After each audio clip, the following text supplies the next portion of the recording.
So I've taken the plunge, created my own app, and uploaded it to the Play Store. It's an app to help developers prepare for job interviews. It's called Mock Job. And with over 100,000 searches per month, there's only one thing I need. A rake. To rake in the cash. So let's look at the first app reviews. My grandma's wheelchair loads faster than this. Your app icon looks like a dying donkey. This app was so lame, I want my 10 minutes of life back.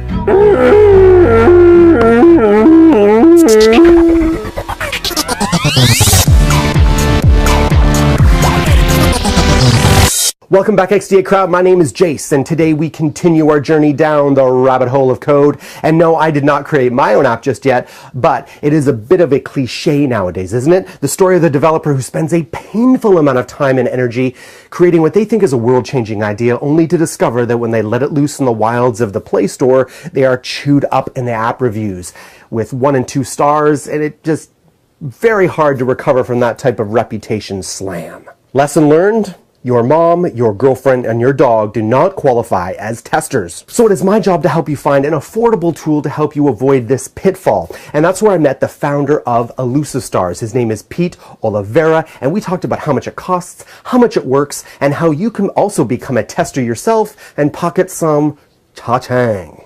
Not A/B testing specifically, just pretty raw kind of market type testing. So it's not formal scripted beta tests where a developer has to do automated testing, or developers doing testing with professional developers where they're running through scripts, things like that. It's actually linking a developer and their app to basically the type of consumers they're going to find on the market. And the reason I did this is because from my own experience with my app, I developed an app and I'm sitting there looking around for a service where I could kind of test the market and get the kind of raw responses you would get when you post it on an app store, you know, the 1-star kind of things.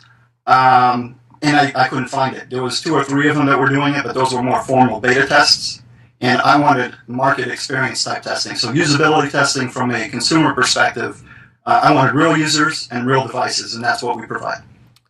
Now, I can do the A/B testing in the way we do A/B testing in terms of more of a formal A/B test.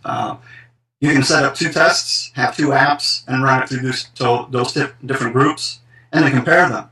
The other thing that I think is really important, though, is I started trying to analyze how do I choose my own apps that I use. And the first thing I look at is the icon and the number of stars.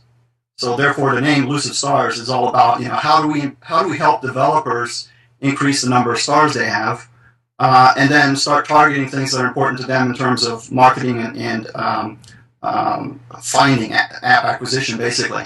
So if I look at the icon and the icon doesn't look professional, I might not choose them, I might choose the next one, and usually there's 5 or 10 at least that come up when I do a search. So what's my first impression of that icon? So the A/B testing that I introduced it's actually ABC testing. When you post an app on our site, you have the option to post up to 3 icons for your app, and when the user's providing feedback, they can actually rate each one of those icons. So you can at a glance take a look at, you know what, they like this icon better than this other one. And then I even break it down into demographics. So if your demographic happens to be 18 to 34, then you can actually narrow down on the 18 to 34-year-olds, they like this icon versus just a generic, you know, this is what everybody thinks of the icon. These are private tests, so it gives the developer an opportunity to improve before they actually put the app on the market. And I'm recruiting from all kinds of different places, and these are standard users, right? So some of them are professional testers, some of them are people that just started using the platforms, and I'm shooting for large audiences, right? So I'm keeping the test pricing really low. Currently, we're probably lower than what we should be, but it's $2 per test, and I want you to be able to do like 50 tests at a time eventually. The way it should work is you do 5 tests at a time, you improve, and you incrementally, almost like agile development, really. You do a change, you run through 5 testers, you pick out some things that might come up that are pretty obvious, you know, hey, it crashes on my device, that kind of stuff. And then you start getting into the bigger tests where you're trying to find out, you know, market fragmentation. I want to find out demographics, you know, what are the people that like the app the most, or device testing, which devices are having problems, which ones aren't, and those start getting into larger type tests.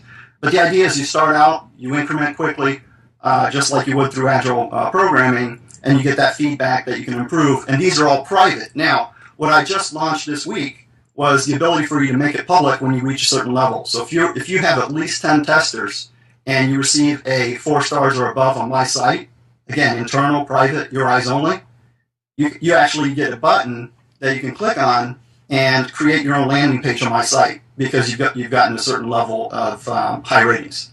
App Store.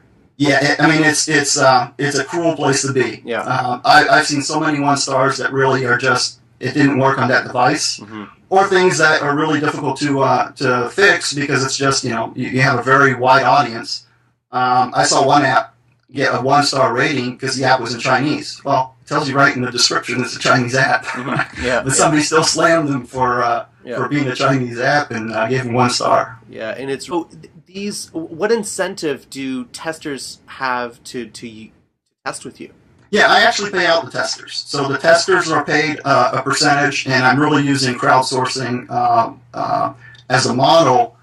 So they get a percentage back, and the percentage they receive back depends on several things. If they provide demographics, for example, I increase their percentage.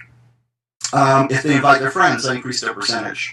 We're actually introducing something new where quality can be an issue, right? You're going to get the same type of quality you would in the market, which is what I'm shooting for. So you can get some reviews that are just not valuable to you as a developer. But I want to be able to address that if that's a concern for that developer. So we actually have a thumbs up, thumbs down, where the developers can rate the reviewer, right? So the testing community really is supposed to be raw market type community, but if you wanted people that have the highest rating in terms of thumbs up, you can select that subset. When a developer posts an app on our site, it doesn't go out to everybody on our site. What we do is say, okay, if you want 5 tests, I'm going to shoot it out to 15 testers based on your criteria. So you tell me what you want. I want Samsung devices. I want this type of operating system, all the way down to the sensor. Hey, I want devices that have gyroscopes. And that goes out to 15 testers. The reason we do 15 is, hey, somebody might not be able to complete a test. They might have lost their device, whatever. They're on vacation.